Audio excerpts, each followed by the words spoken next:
রাধে রাধে বন্ধুরা, এই ভিডিওটি দেখার আগে একবার ভেবে নিন, আপনি কি জানেন কন্যা সন্তান সবার ঘরে জন্মায় না?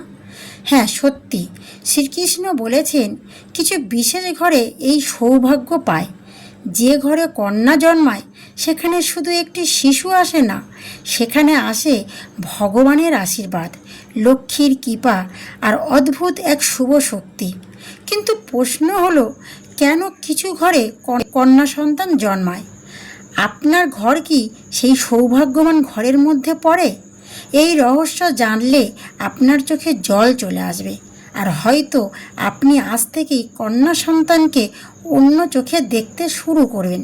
তো বন্ধুরা, শেষ পর্যন্ত না দেখলে জীবনের একটা বড় সত্য মিস করে যাবেন। এই পৃথিবীতে কিছু ঘর আছে যেখানে শুধু সন্তান জন্মায়, সেখানে আশীর্বাদ জন্মায়, সেখানে সৌভাগ্য জন্মায়।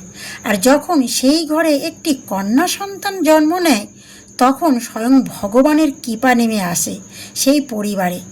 আজ আমি তোমাদের বলবো কোন ঘরে কন্যা সন্তান জন্ম নেয় আর কেন সেই ঘর ভগবানের কাছে সবচেয়ে প্রিয়। একদিন অর্জুন শ্রীকৃষ্ণকে জিজ্ঞাসা করলেন, হে কৃষ্ণ, কেন কিছু পরিবারে কন্যা সন্তান জন্মায় আর কিছু পরিবারে নয়? এর পিছনে কি কোনো রহস্য আছে? শ্রীকৃষ্ণ মৃদু হেসে বললেন, হে পার্থ, এই জগতে কিছু আকস্মিক নয়। প্রত্যেকটি জন্ম, প্রত্যেকটি সম্পর্ক, প্রত্যেকটি আত্মার আগমন সবই পূর্বকর্মের ফল। শ্রীকৃষ্ণ বলছেন, যে পরিবারে পূর্বজন্মের পুণ্য বেশি থাকে, যে ঘরে সৎকর্ম, দয়া, ভক্তি ও ধর্ম পালন করা হয়, সেই ঘরে কন্যা সন্তান জন্ম নেয়। কারণ কন্যা হলেন মা লক্ষ্মীর রূপ, স্নেহের প্রতীক আর আশীর্বাদের প্রতিমূর্তি। 1. পুণ্যবান ঘরে কন্যার আগমন হয়। 2. যেখানে নারীদের সম্মান করা হয়, যে ঘরে মা, বোন, স্ত্রী, নারীদের সম্মান দেওয়া হয়, যেখানে নারীকে অপমান করা হয় না, সেই ঘরে কন্যা সন্তান আসতে চান। কারণ ভগবান বলেন, যেখানে নারী সম্মান পায় সেখানে দেবতারা বাস করেন। 3. যে ঘরে ভালোবাসা ও শান্তি থাকে, যে পরিবারে ঝগড়া, হিংসা, অহংকার কম আর ভালোবাসা, সহানুভূতি এবং শান্তি বেশি, সেই ঘরে কন্যা সন্তান জন্ম নেয়। কারণ কন্যা হলেন কমল হৃদয়ের প্রতীক।